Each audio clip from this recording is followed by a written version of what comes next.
नमस्कार दोस्तों, Patel reasoning classes में आपका पुनः स्वागत है। भारतीय संविधान में हम लोग पिछला जो चैप्टर हम लोग पढ़े थे प्रियम्बल या प्रस्तावना, अब उसके आगे हम लोग भारतीय संविधान को पढ़ते हुए एक छोटा सा चैप्टर है अनुसूचियाँ। जो भारतीय संविधान में जो अनुसूचियाँ दी गई हैं वह अनुसूचियों में क्या लिखा गया है, ये कभी कभी परीक्षाओं का क्वेश्चन बनता है। तो अनुसूचियां या शेड्यूल इसको बोलते हैं। जब भारतीय संविधान लिखा गया था, ये पहला एक क्वेश्चन यहाँ पे ये पूछा जाता है, मूल संविधान में या जो बेस है, संविधान का जो बेस है उसमें कुल कितनी अनुसूचियां थी। तो ये एक पहला क्वेश्चन याद रखेंगे। मूल संविधान में जो अनुसूचियां थी वो कितनी थी? 8 थी। वर्तमान में कितनी है? तो 12 है। ये क्वेश्चन ध्यान में रखेंगे। मूल संविधान में अनुसूचियों की संख्या कितनी थी? 8। मूल का मतलब जब संविधान लिखा गया तो 8 थी।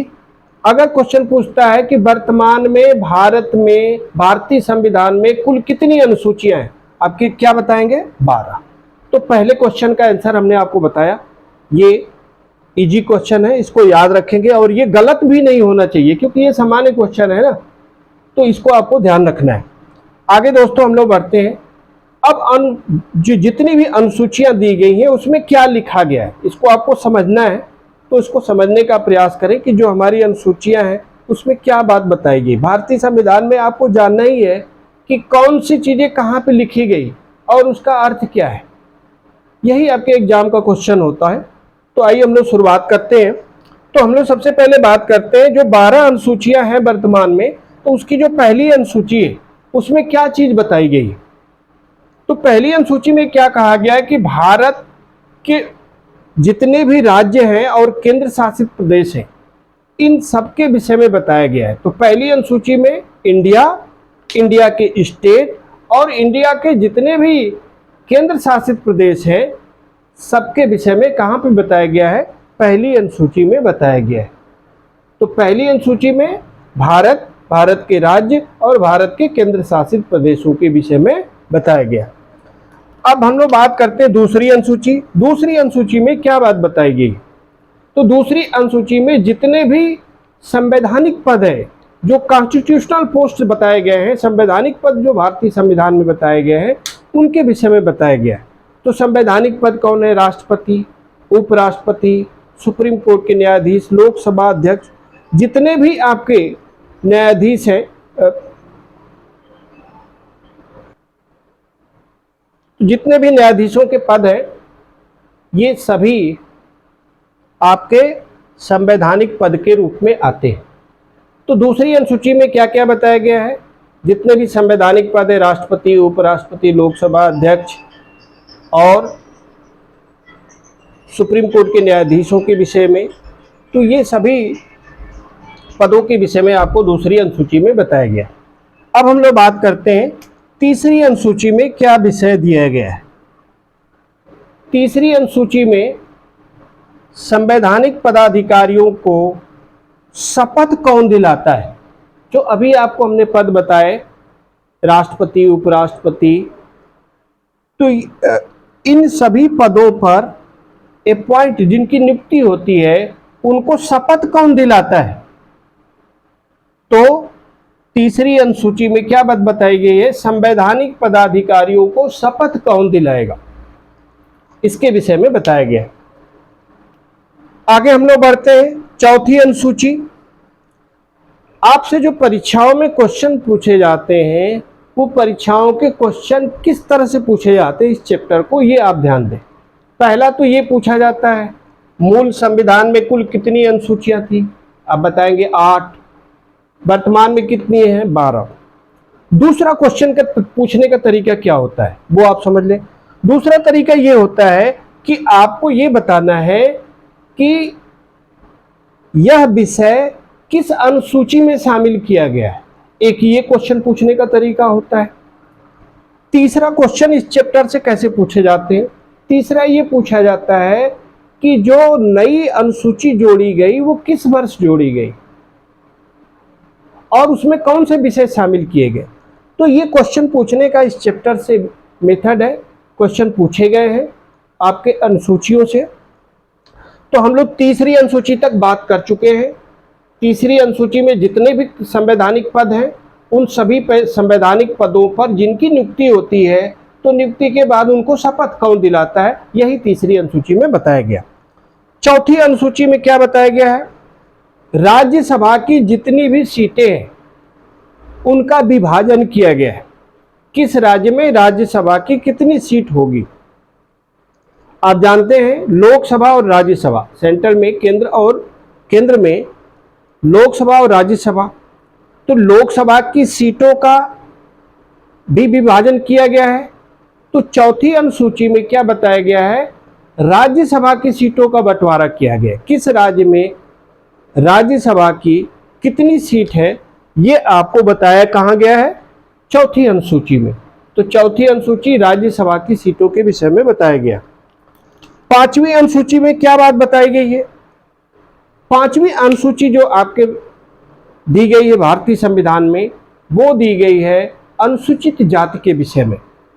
अनुसूचित जाति के जहां पर ज्यादा लोग रहते हैं या अनुसूचित जाति के जो क्षेत्र हैं वहां पर राज्य सरकार और केंद्र सरकार किस तरह से प्रशासन करेगी।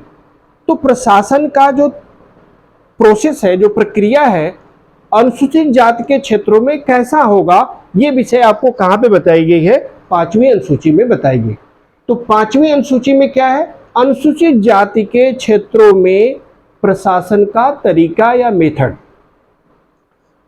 अब हम लोग बात करते हैं छठवीं अनुसूची। छठवीं अनुसूची में क्या बात बताई गई है, छठवीं अनुसूची में अनुसूचित जनजाति, पहले में क्या है एससी, इस दूसरे में आपका शेड्यूल कास्ट, मतलब अनुसूचित जनजाति। अनुसूचित जनजाति के विषय में बताया गया है अनुसूचित जनजाति के क्षेत्रों में प्रशासन का किस तरह किया जाएगा, उनके प्रशासन का तरीका क्या होगा। इसमें कुछ राज्यों का भी नाम लिया गया है। छठवीं अनुसूची में अनुसूचित जाति के क्षेत्रों के प्रशासन के विषय में तो बताया गया ही, लेकिन इसके साथ साथ कुछ राज्यों का भी नाम लिखा गया है। कौन कौन से राज्य हैं, असम, मेघालय, त्रिपुरा और मिजोरम। तो पांचवी और छठवीं अनुसूची को याद करना आसान है। पांचवी अनुसूची में क्या आप समझ लें, अनुसूचित जाति के क्षेत्रों में प्रशासन कैसे होगा। छठवीं अनुसूची को कैसे आपको याद करना है, अनुसूचित जनजाति के क्षेत्रों में प्रशासन कैसे होगा। अब इसमें एक्स्ट्रा क्या याद करना है, असम, मेघालय, त्रिपुरा और मिजोरम, ये भारतीय संविधान में लिखे गए। इन जगहों पर अनुसूचित जाति के क्षेत्रों में प्रशासन किस तरह से होगा, इसके विषय में आपको बताया गया। तो छठवीं अनुसूची तक हम लोग पढ़ चुके हैं। अब हम लोग बात करते हैं सातवीं अनुसूची में क्या बात बताई गई। तो सातवीं अनुसूची में केंद्र और राज्य सरकार की शक्तियां, जो उनकी पावर है, उसको डिवाइड किया गया, विभाजित किया गया। सातवीं अनुसूची में केंद्र और राज्य सरकार के जो पावर है उनको अलग अलग वर्गों में डिवाइड कर दिया गया कि केंद्र सरकार आपका यह पावर है, राज्य सरकार आपकी ये पावर है, आपको यहाँ पे काम करना है और आपको यहाँ पे करना है।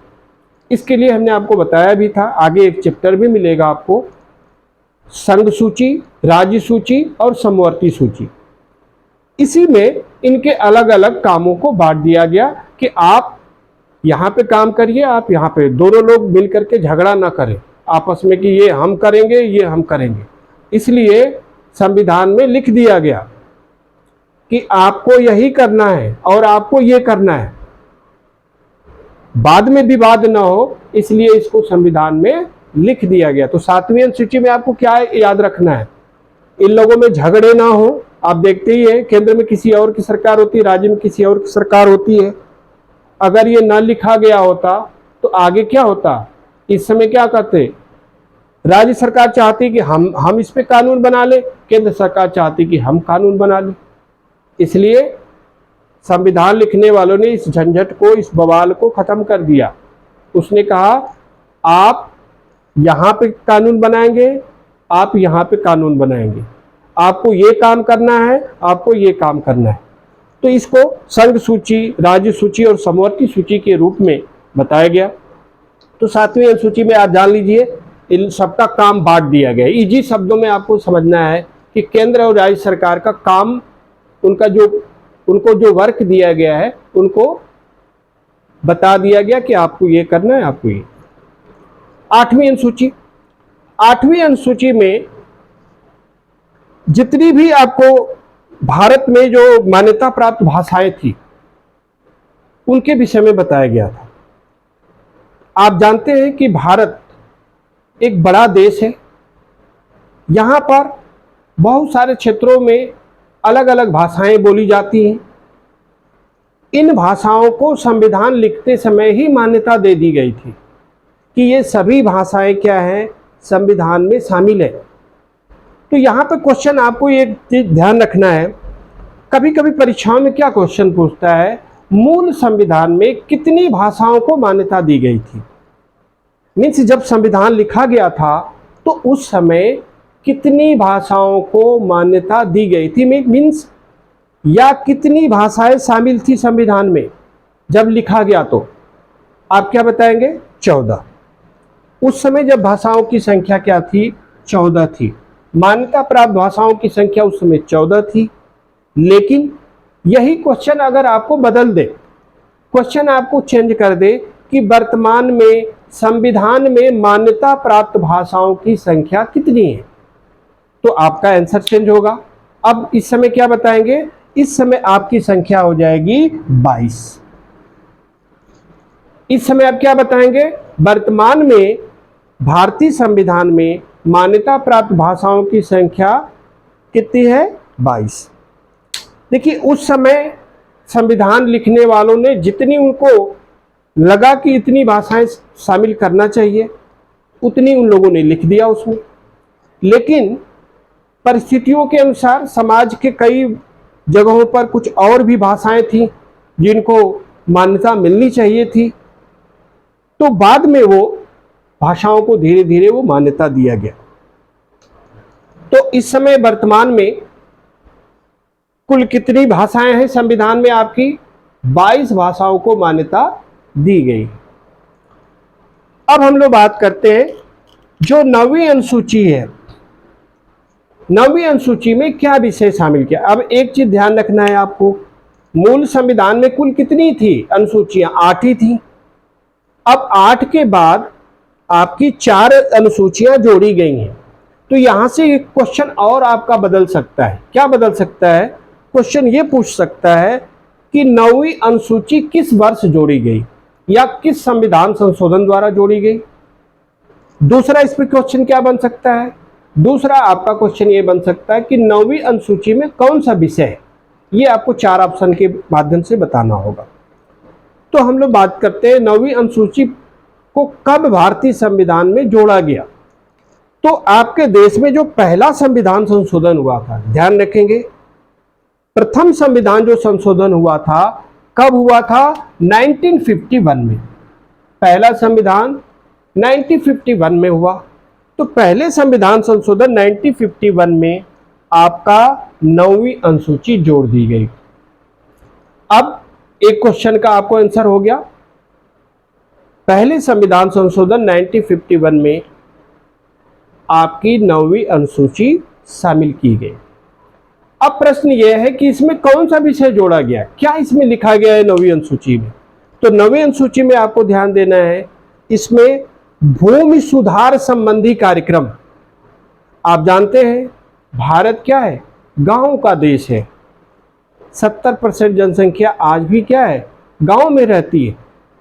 तो गांव में लोगों का जो आजीविका है वो किससे चलती है, कृषि कार्यों से चलती है, उसी से उनके परिवार का भरण पोषण होता है।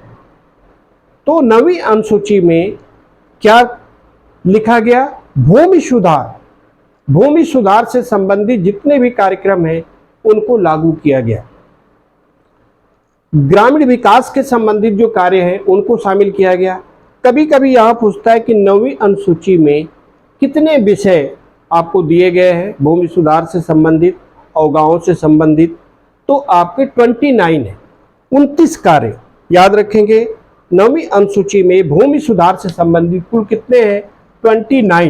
29 इसमें कार्य बताए गए हैं जो भूमि सुधार के अंतर्गत शामिल किए गए।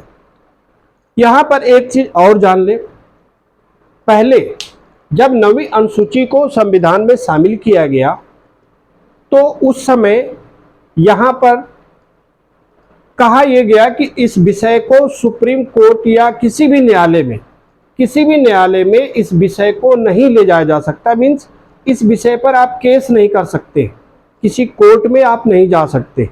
लेकिन बाद में इसको समाप्त कर दिया गया। आज इस विषय पर भी आप कोर्ट में केस कर सकते हैं। अब इसके बाद हम लोग आगे बढ़ते हैं 10वीं अनुसूची पर वही पहला क्वेश्चन आपको याद करना है। 10वीं अनुसूची कब जोड़ी गई? तो 10वीं अनुसूची आपकी कब जोड़ी गई?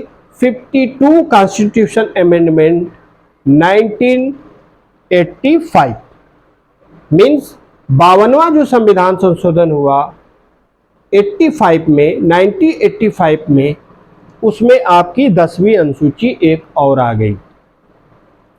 10वीं अनुसूची क्यों लाया गया? क्या इसकी जरूरत पड़ गई थी कि 10वीं अनुसूची लाई गई? उसे आप जान लें, क्योंकि ये कई बार परीक्षाओं में क्वेश्चन आ चुका है कि 10वीं अनुसूची में कौन सा विषय शामिल किया गया। तो बहुत ही इंपॉर्टेंट विषय है, इसको आप समझ लें। 10वीं अनुसूची में क्या विषय लाया गया? दल बदल विधेयक कानून। दल बदल विधेयक कानून को 10वीं अनुसूची में लाया गया।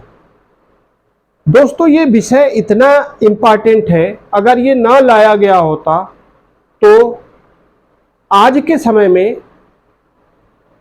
राज्य सरकारों और केंद्र सरकारों के बीच में जो विवाद है वो बहुत अधिक बढ़ जाते है क्या? कुछ पार्टियां जो है चुनाव में अधिक से अधिक अपने विधायकों को जनता के बीच में ले जाती है, वहां से चुनाव जीत के आते भी हैं, लेकिन जब सरकार बननी होती है या सरकार बिगाड़नी होती है तो वो क्या करते हैं? सरकार को जल्दी से छोड़ के हट जाते हैं। कभी कुछ लोग जिस पार्टी से चुनाव जीत कर आए हैं उसको छोड़कर हट जाते हैं। इसीलिए दल बदल विधेयक कानून बनाया गया। इसके अंतर्गत अगर किसी पार्टी के सिंबल पर आप चुनाव लड़ते हैं और उससे जीतकर विधानसभा या लोकसभा के सदस्य बनते हैं तो आपको इन नियमों का पालन करना होगा, वरना आपकी सदस्यता समाप्त कर दी जाएगी।